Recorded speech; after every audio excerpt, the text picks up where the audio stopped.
नमस्कार प्यारे दोस्तों, एक बार फिर से मैं आप सभी के सामने हाजिर हूँ। सेल्फ स्टडी मटेरियल में आप सभी का तहे दिल से स्वागत है। और आज मैं आपको हमारी हिंदी की पाठ्य पुस्तिका स्पर्श जो कक्षा 9वीं से ली गई है उनके गद्य भागों के बारे में वर्णन करूंगी। तो जो हमारी हिंदी की पाठ्य पुस्तिका है स्पर्श, उनका जो पहला अध्याय, पहला जो चैप्टर है दुख का अधिकार, जिनके लेखक हैं यशपाल जी। ठीक है, यहाँ पे यशपाल जी के चरित्र के, उनके जीवन के बारे में संपूर्ण जानकारी दी गई है। और मैं वीडियो को ज्यादा लंबा ना बनाते हुए मैं आपको पाठ के बारे में अधिक जानकारी देना चाहूंगी। यहाँ पे यशपाल जी के जीवन के चरित्र के बारे में, उनके जन्म के बारे में, उनकी पढ़ाई के बारे में संपूर्ण वर्णन किया गया है कि उनका जन्म कहाँ पर हुआ, उन्होंने कौन कौन सी आत्मकथाएं, कहानियां लिखी और उनका देश के लोगों को क्या संदेश देना चाहते हैं, उनका क्या मानना है।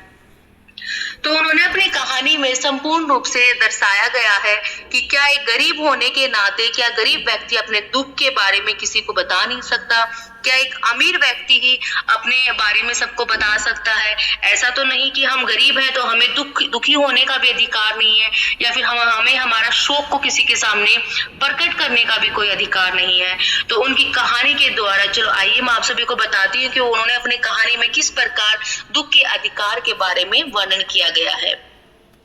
मनुष्य की पोशाकें उनके विभिन्न श्रेणियों में बांट देती है। यहाँ पे यशपाल जी के द्वारा बताया गया है कि जिस प्रकार से मनुष्य अगर अच्छे कपड़े पहन लेता है तो हम उनको मतलब अच्छी नजरों से देखते हैं, और अगर इंसान फटे पुराने गरीब फटे कपड़े पहनता है तो हम उसको गरीब समझते हैं।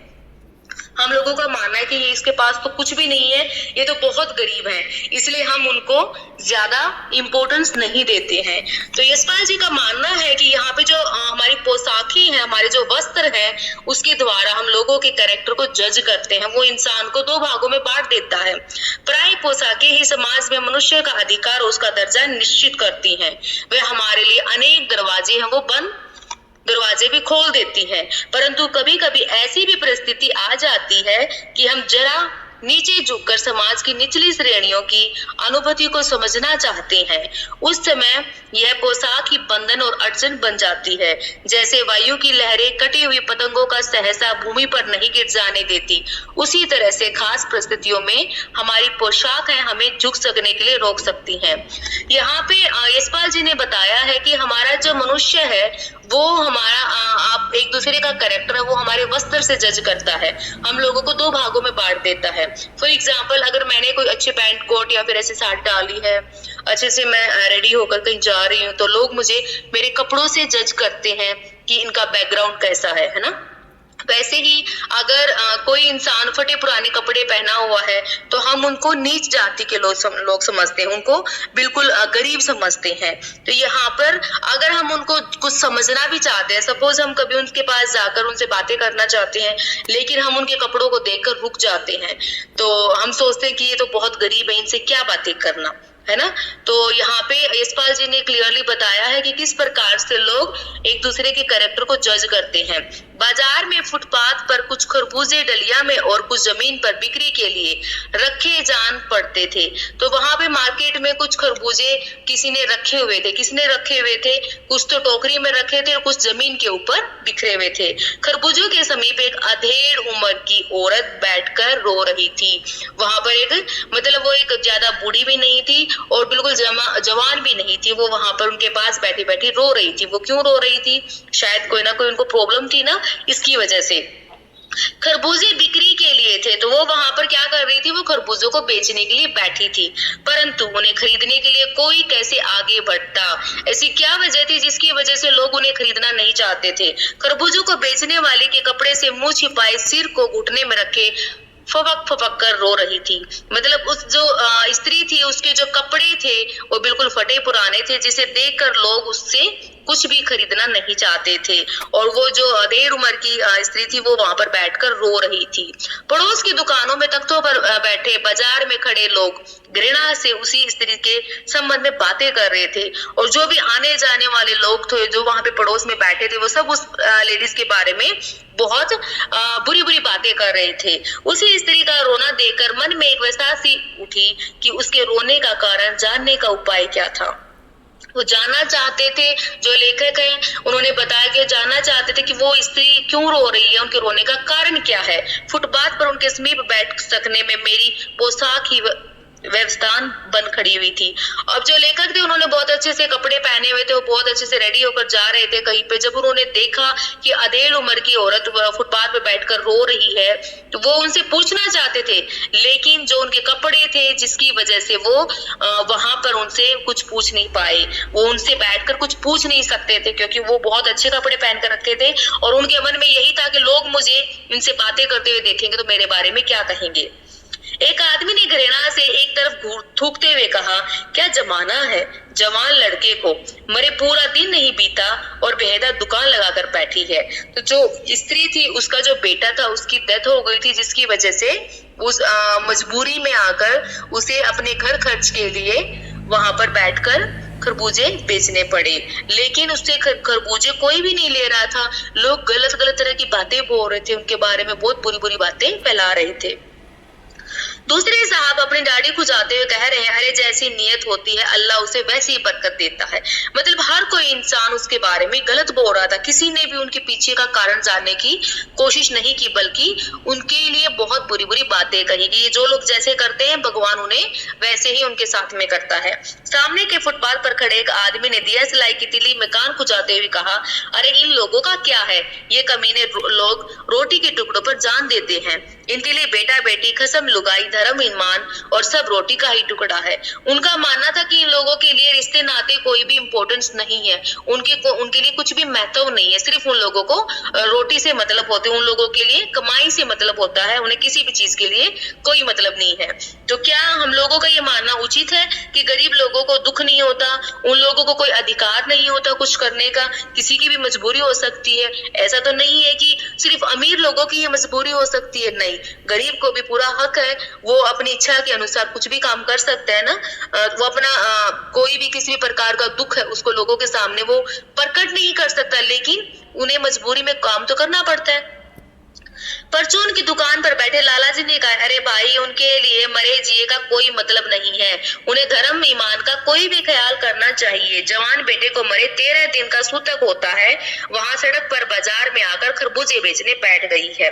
1000 आदमी आते जाते हैं, कोई क्या जानता है कि इसके घर में सूतक है, कोई इसके खरबूजे खा ले तो इसका जो धर्म ईमान है वो कैसे रहेगा, क्या अंधेर है।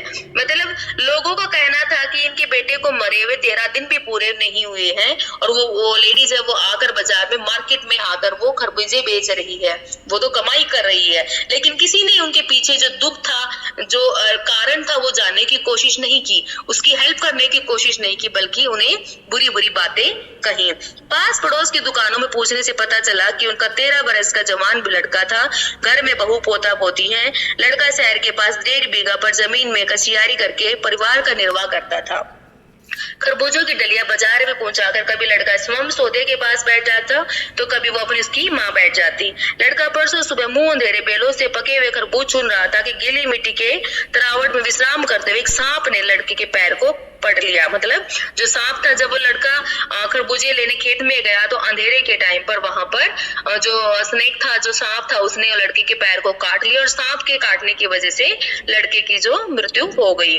लड़के की बुढ़िया माँ बावली होकर ओझा बुला लाई। मतलब उसकी माँ को लगा कि शायद वो झाड़ फूक वाले जैसे गांव में लोग बोलते हैं कि आप एक बार झाड़ा लगवा लो जिससे कि सांप का जहर वो फैलेगा नहीं, तो उसकी माँ को भी ऐसे ही लगा। उसने क्या किया, झाड़ फूक वाले व्यक्ति को बुलाया। झाड़ना फूकना हुआ, नागदेव की पूजा हुई। पूजा के दिन दान दक्षिणा चाहिए, घर में जो कुछ था आटा और मतलब उसकी माँ ने हर एक कोशिश की उसको बचाने के लिए, लेकिन जो भी था घर में खान पीना वो सब उन्होंने दान दक्षिणा में उड़ा दिया। माँ, बहू और बच्चे भगवाना में लिपट लिपट कर रो रहे थे। भगवाना जो एक दफे वे चुप हुआ, मतलब फिर ना बोला। एक मतलब जो मर चुका था अब वो दोबारा से नहीं बोल पाया। सर्प के विष, मतलब जो जहर होता है, विष का मतलब जहर, उसका सब बदन था वो काला पड़ गया था, उसका पूरा शरीर काला हो गया था। जिंदा आदमी नंगा भी रह सकता है, परंतु मुर्दे को नंगा कैसे विदा किया जाए। मतलब वो लोग इतने गरीब थे कि उनका सारा जो भी उनके पास सेविंग थी थोड़ी बहुत, वो उन्होंने दान दक्षिणा में लौटा दी। और जिंदा आदमी तो बिना कपड़ों के रह सकता है, लेकिन जो मुर्दा होता है उसके लिए तो फिर कफन वगैरह बनवाना पड़ता है।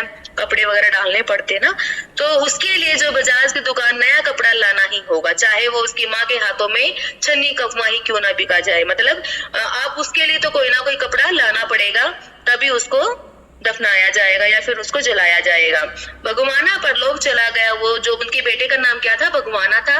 परलोक मतलब वो उनकी मृत्यु हो गई थी। घर में जो कुछ भी चूनी फूसी था उसे विदा करने में चली गई। बाप नहीं रहा तो क्या, लड़के सुबह उठते ही भूख के मारे मतलब बिलबिलाने लगे। उसके जो बच्चे थे उन्हें भूख लग रही थी, और वो छोटे बच्चे उन्हें क्या पता, उन्हें तो भूख के मारे वो तो रोएंगे। दादी ने उन्हें खाने के लिए खरबूजे दे दिए, लेकिन बहू को क्या देती। बहू का बदन बुखार में तवे की तरह तप रहा था। अब बेटे ने बिना बुढ़िया को दुअन्नी चवन्नी भी कौन उधार देता।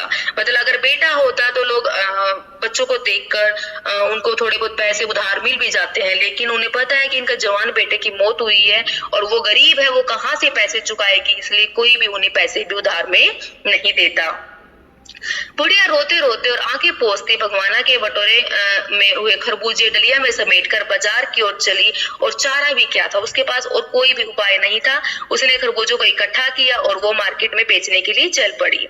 बुढ़िया खरबूजे को बेचने का साहस करके आई थी, बेचारे की हिम्मत नहीं थी, फिर भी उसको पता था कि लोग क्या कहेंगे, लोग कैसी बातें बनाएंगे, लेकिन उसके पास और कोई चारा नहीं था। वो फिर भी अपने बच्चों के लिए, अपने बच्चों के लिए, अब उनकी वाइफ को खाना चाहिए था, वो बीमार थी, उसको बुखार था, तो इसलिए वो कुछ पैसों के लिए मार्केट में आके खरबूजे बेचने के लिए लेकर आती है। परंतु सिर पर चादर लपेटे, सिर पर को घुटनों में टिकाए हुए फपक फपक कर रो रही थी। लेकिन गरीब है तो क्या हुआ, उसे अपने बेटे के साथ जो हुआ वो सब याद आ रहा था, और उसने अपना बेटा खो दिया था, इसलिए वो रो रही थी। कल उसका बेटा चल बसा और आज वो बाजार में आकर सौदा बेचने लगी। हाय रे पत्थर दिल, मतलब लोग क्या कहेंगे कि कल इसके बेटे की मृत्यु हुई है, आज ये आकर यहाँ पर क्या कर रही है, खरबूजे बेच रही है, मार्केट में आकर सौदागर का काम कर रही है। उस पुत्र वियोगिनी के दुख का अंदाजा लगाने के लिए पिछले साल आस पड़ोस की पुत्र की मृत्यु में दुखी माता की बात सोचने लगा। वह सम्राट महिला पुत्र की मृत्यु के बाद 2.5 मास तक पलंग से उठ न सकी थी। तो यहाँ पे लेखक है, उन्हें याद आया कि उनके पास में पिछले साल भी ऐसे ही हुआ था, किसी की बेटे की मृत्यु हुई थी, और वो जो उनकी माँ थी जिसकी बेटे की मृत्यु हुई थी, वो 2.5 साल तक अपने खाट से उठ भी नहीं पाई थी। उन्हें 15-15 मिनट के बाद पुत्र वियोग की मूर्छा आ गई थी, मतलब वो बेहोश हो जाती थी 15-15 मिनट में, और मूर्छा आने की अवस्था में आंखों में आंसू न रुक सकते थे।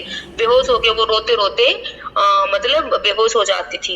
वो इतना रोती थी कि वो बेहोश हो जाती थी। 2-2 डॉक्टर हरदम उसके सहाराने बैठे रहते थे। हरदम सिर पर बर्फ की पट्टियां रखी जाती थी। शहर भर के लोगों के मन में पुत्र का शोक द्रवित उठते थे। सब लोगों को उनके दुख का एहसास था। क्यों था? क्योंकि वो अमीर थे। और यहाँ पे दूसरी तरफ यहाँ पे बताया गया है कि वो जो बूढ़ी औरत थी, उनके बेटे के जाने के दुख का एहसास किसी को भी नहीं था। सब लोग तरह तरह की बातें बना रहे थे। जब मन को सूझ का रास्ता नहीं मिलता तो बेचैनी में कदम तेज हो जाते हैं। उसी हालात में नाक ऊपर उठाए रात जलते ठोकरे खाता मैं चला जाता रहा। सोच रहा था, जो लेखक है वो सब कुछ चीजें देख कर वो आइडिया लगा रहा था, अनुमान लगा रहा था कि देखो वो भी एक महिला थी जहाँ पे लोग उनकी इतनी मदद कर रहे थे। 2-2 डॉक्टर रहते थे और उनको 2.5 साल तक बिल्कुल उनको कम्प्लीटली उन्होंने रेस्ट किया था। लेकिन यहाँ पे दूसरी ओर ये गरीब है तो क्या हुआ, इसके लिए लोगों ने कैसे किस तरह की बातें बनाई हैं। शोक करने, गम मनाने के लिए सहूलियत चाहिए और दुखी होने का भी एक अधिकार होता है। मतलब यशपाल जी ने अपनी कहानी में हमें यही बताने की कोशिश की है कि अगर हम गरीब हुए तो क्या हुआ, हर एक इंसान को दुख का अधिकार होता है, अपने मन की इच्छा प्रकट करने का अधिकार होता है। हमें कभी भी किसी को भी छोटा या बड़ा या गरीब या अमीर नहीं समझना चाहिए। और हर कोई जरूरी नहीं है कि हम किसी को उसके कपड़ों से ही हर व्यक्ति को हम जजमेंट करें या फिर उसके बारे में हम कुछ बातें कहें। नहीं, कोई गरीब व्यक्ति भी होता है, उसके पीछे भी कोई ना कोई कारण होता है। तो हर एक व्यक्ति को, प्रत्येक व्यक्ति को अपने दुख का अधिकार हम सबके सामने प्रकट करने का पूरा अधिकार है। हमें कोई भी किसी भी प्रकार का भेदभाव नहीं करना चाहिए। आई होप आप सभी को मेरे द्वारा बताई गई कहानी का सार समझ में आ गया होगा, और जल्द ही मैं आपको इसके दिए गए अभ्यास के जो प्रश्न उत्तर हैं उनके बारे में एक वीडियो बनाकर आपके सामने प्रस्तुत करूंगी। तब तक के लिए धन्यवाद।